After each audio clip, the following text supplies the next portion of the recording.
Class 6 Bengali first সাবমেটিভ প্রশ্ন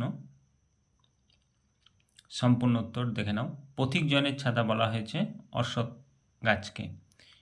কবি অরুণ মিত্র ফরাসি ভাষায় বিশেষজ্ঞ ছিলেন। পাখিরা বেগুনি রং দেখতে পায় না। কত ইঞ্চি লম্বা হলেই কুমড়ে পোকা বাসার গাঁথুনি ক্ষান্ত করে? প্রায় 1 ইঞ্চি। পূরণবাচক শব্দগুলিকে আমরা মাসের তারিখ বোঝাতে ব্যবহার করি। দু যোগ অবস্থা, দুরবস্থা। একটি বাক্যে উত্তর লেখো। রাখালরা গাছের তলায় শুয়ে কি দেখছে? মেঘেদের আকাশটাকে ছুঁয়ে যাওয়া দেখছে। পাইন গাছ কী ধরনের পোশাক পরে আছে বলে কবির মনে হয়েছে? বরফের রূপালি। মন ভালো করা রোদ্দুরকে কবি কিসের সঙ্গে তুলনা করেছে? মাছরাঙার গায়ের রঙের সঙ্গে। বিভীষণ মাস্টার মশাই সবচেয়ে বড় বই কাকে বলেছেন? প্রকৃতিকে বা পৃথিবীকে। কাদের মানুষের জাতভাই বলা হয়েছে? শকুনি বা পাখিদের। মাকড়সা দেখলেই কুমড়ো পোকা কী করে? ঝাঁপিয়ে পড়ে এবং হুল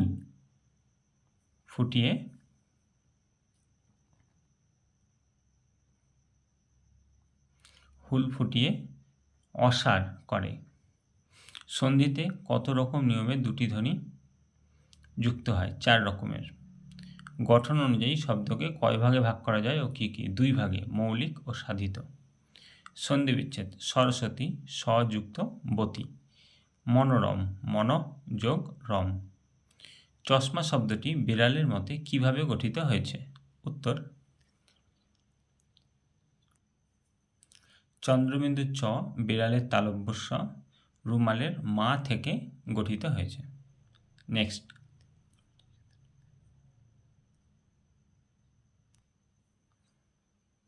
11 নম্বর। গরম লাগে তো তিব্বত গেলেই পারো, এ কথা কে কাকে বলেছে? উত্তর লিখবে 11 নম্বর। বিড়াল লেখককে বলেছে।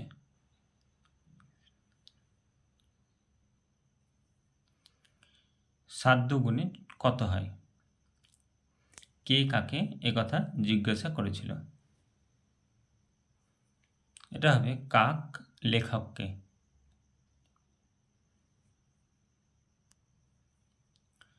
পাম গাছের বুক বেদনায় ভরা কেন? উত্তর পাম গাছের বুক বেদনায় ভরা থাকার কারণ তপ্ত বালুরাশিতে ঘেরা মরুভূমিতে পাম গাছ একা দাঁড়িয়ে থাকে। তার এই নিসঙ্গতা এবং নিজের বাসভূমি থেকে বহু দূরে থাকা অন্য এক সাথীর জন্য যে হাহাকার, তা বোঝাতেই কবি কথাটি ব্যবহার করেছেন। নিসঙ্গতা জনমানবহীন ধুধু মরুভূমিতে পাম গাছটি সম্পূর্ণ একা। এই একাকিত্ব তার মনে গভীর কষ্টের সৃষ্টি করে। দূরত্বের হাহাকার। পাম গাছ স্বপ্ন দেখে উত্তরে শীতল পাহাড়ে বরফ ঢাকা পাইন গাছের, তাদের মধ্যে যোজন যোজন দূরত্ব। এই বিচ্ছেদ এবং মিলনের অসম্ভবতাই তার বুক বেদনায় ভরিয়ে দেয়। প্রকৃতির বৈপরীত্য, উত্তপ্ত বালুকা রাশির দাহ এবং পাইন গাছের শীতল পরিবেশের যে বৈপরীত্য, তা পাম গাছের মনে এক ধরনের অতৃপ্তি ও বিষাদ তৈরি করে। নেক্সট,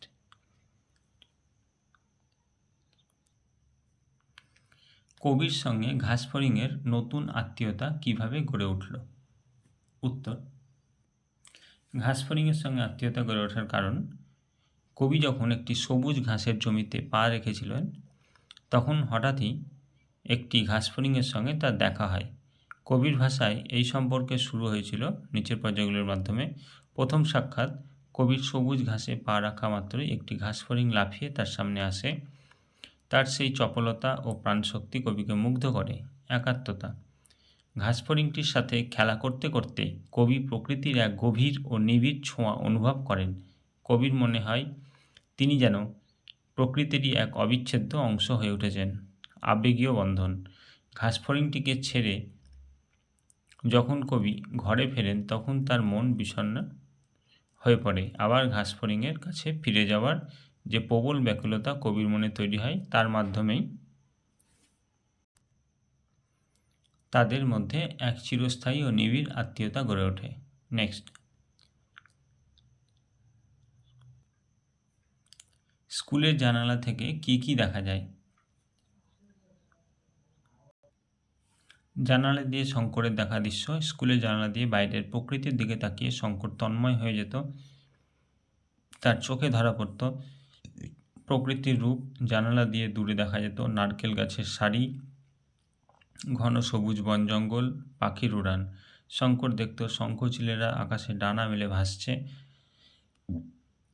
কখনো বা মেঘের কোল ঘেঁষে তাদের উড়াউড়ি তার মনকে উদাস করে দিত। কল্পনার জগৎ প্রকৃতির এই রূপ দেখতে দেখতেই শঙ্কর ক্লাসের পড়া থেকে বিচ্ছিন্ন হয়ে নিজের কাল্পনিক জগতে হারিয়ে যেত, যেখানে সে ইমু পাখির মতো অদ্ভুত সব প্রাণীর স্বপ্ন দেখত। নেক্সট,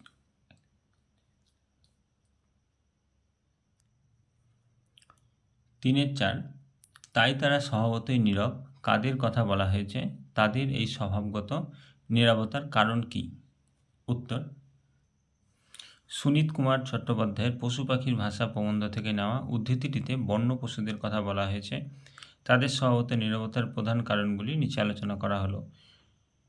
বন্য পশুদের নীরবতার কারণ: গৃহপালিত পশুদের তুলনায় বন্য পশুরা সাধারণত অনেক বেশি শান্ত, নীরব থাকে। এর পিছনে মূলত জীবন বাঁচানোর লড়াই এবং প্রকৃতির নিয়ম কাজ করে। আত্মরক্ষা: বন্য পশুদের সবসময় বাঘ, সিংহ, অন্যান্য শিকারী প্রাণীর ভয়ে তটস্থ থাকতে হয়। বেশি শব্দ করলে বা ডাকলে শিকারী প্রাণী সহজেই তাদের অবস্থান বুঝে ফেলবে এবং আক্রমণ করবে। তাই নিজেদের প্রাণ বাঁচাতে তারা চুপচাপ থাকে। শিকারের কৌশল: যারা শিকারী প্রাণী যেমন চিতা বা নেকড়ে, তাদেরও নিঃশব্দে চলাফেরা করতে হয়। শব্দ করলে শিকার পালিয়ে যাবে, ফলে তারা খাবার পাবে না। প্রকৃতির সতর্কতা: বনে টিকে থাকার প্রধান শর্তই হলো সতর্কতা। অকারণে চিৎকার করা বন্য প্রকৃতির নিয়ম নয়। তারা কেবল বিশেষ প্রয়োজনে বা বিপদে পড়লেই আওয়াজ করে। নেক্সট,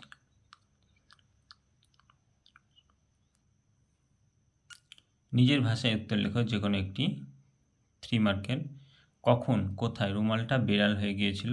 বিড়াল তাকে কি নামে ডাকতে বলেছিল? উত্তর, 4 গরমের সময় গাছতলায় ঘাসের ওপর রুমালটা বিড়াল হয়ে গিয়েছিল। বিড়াল রুমাল ও চন্দ্রবিন্দু বলে ডাকতে বলেছিল। নেক্সট,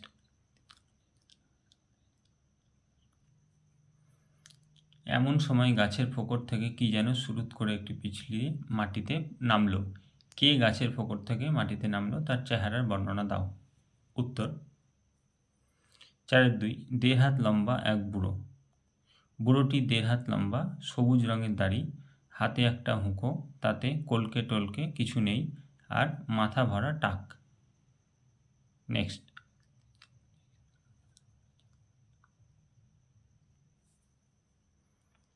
নিচের প্রশ্নগুলোর উত্তর। যৌগিক শব্দের আরেক নাম কি? মহাজন এবং জলজ শব্দ দুটির অর্থগত শ্রেণী লেখো।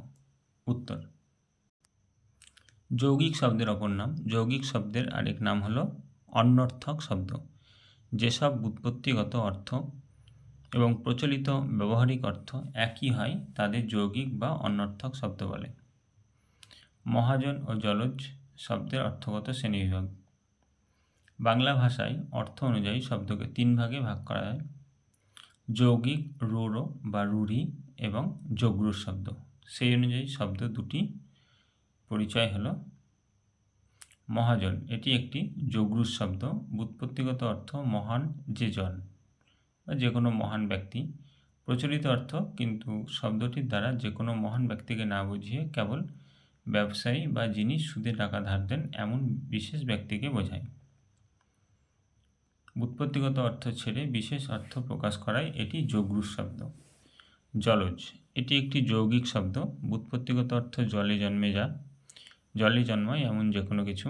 প্রচলিত অর্থ ব্যাকরণগত অর্থ অনুযায়ী জলে জন্মায় যেমন এমন উদ্ভিদ বা প্রাণীকে, যেমন শৈবাল, মাছ, পদ্ম ইত্যাদি।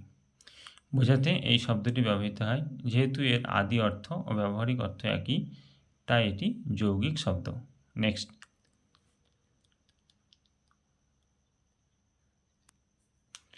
5-2 বিসর্গ সন্ধির ফলে বিসর্গটি কোন কোন ধ্বনিতে রূপান্তরিত হতে পারে? প্রত্যেকটির একটি করে উদাহরণ দাও। উত্তর, বিসর্গ সন্ধির ফলে বিসর্গটি প্রধানত 3টি ধ্বনিতে রূপান্তরিত হতে পারে। নিচে প্রতিটি রূপান্তরের নিয়ম ও উদাহরণ দেওয়া হলো। বিসর্গ সন্ধির রূপান্তর উদাহরণ: বিসর্গ সন্ধির ক্ষেত্রে বিসর্গটি মূলত তালব্য র অথবা ও ধ্বনিতে রূপান্তরিত হয়। বিসর্গ তালব্য ধ্বনিতে রূপান্তর: বিসর্গের পরে যদি চ, ছ, ট, ঠ, ত থাকে তবে বিসর্গটি যথাক্রমে তালব্য, মূর্ধন্যাস্ব বা দন্ত্যাস্বয়ে পরিণত হয়। উদাহরণ: নি যুক্ত চয়, নিশ্চয়। এখানে বিসর্গ তালব্যে রূপান্তরিত হয়েছে। বিসর্গ ধ্বনিতে রূপান্তর: অ বা আ ভিন্ন অন্য স্বরধ্বনির পরের বিসর্গের সঙ্গে স্বরধ্বনি বা বর্গের তৃতীয়, চতুর্থ, পঞ্চম বর্ণ অথবা 29 জ, র, ল, ব, হ এর সন্ধি হলে বিসর্গটি র হয়। উদাহরণ: নি যোগ অবধি, নিরবধি। এখানে বিসর্গ র এর ধ্বনিতে রূপান্তরিত হয়েছে। বিসর্গ ও ধ্বনিতে রূপান্তর: অকারের পরে বিসর্গের সঙ্গে অকার বা বর্গের তৃতীয়, চতুর্থ, পঞ্চম বর্ণ থাকলে বিসর্গ ও পূর্ববর্তী অকার মিলে ওকার হয়। উদাহরণ: মন যুক্ত হর, মনোহর। এখানে বিসর্গটি ওকারে রূপান্তরিত হয়েছে। নেক্সট প্রশ্ন,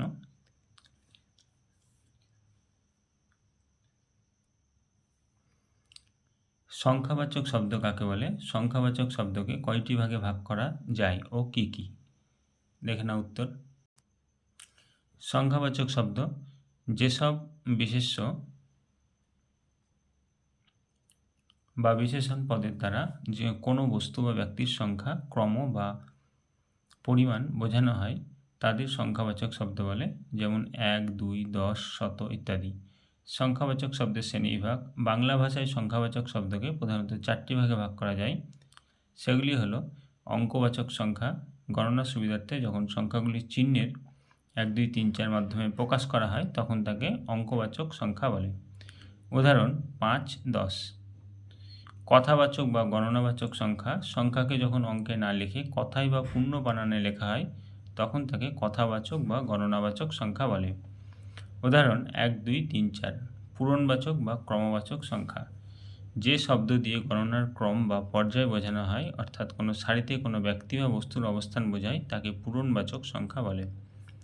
উদাহরণ: প্রথম, দ্বিতীয়, তৃতীয়। তারিখবাচক শব্দ: মাসের দিন বা তারিখ বোঝাতে সংখ্যাবাচক শব্দ ব্যবহার হয়, তাকে তারিখবাচক বলে। যেমন পহেলা, দোসরা, তেসরা, চৌঠা। নেক্সট ভিডিওতে নেক্সট সাবজেক্ট। ভালো লাগলে চ্যানেলটিকে সাবস্ক্রাইব করে রাখবে, লাইক শেয়ার কমেন্ট করতে ভুলবে না। কোনো রকম অসুবিধা হলে কমেন্টে জানাবে।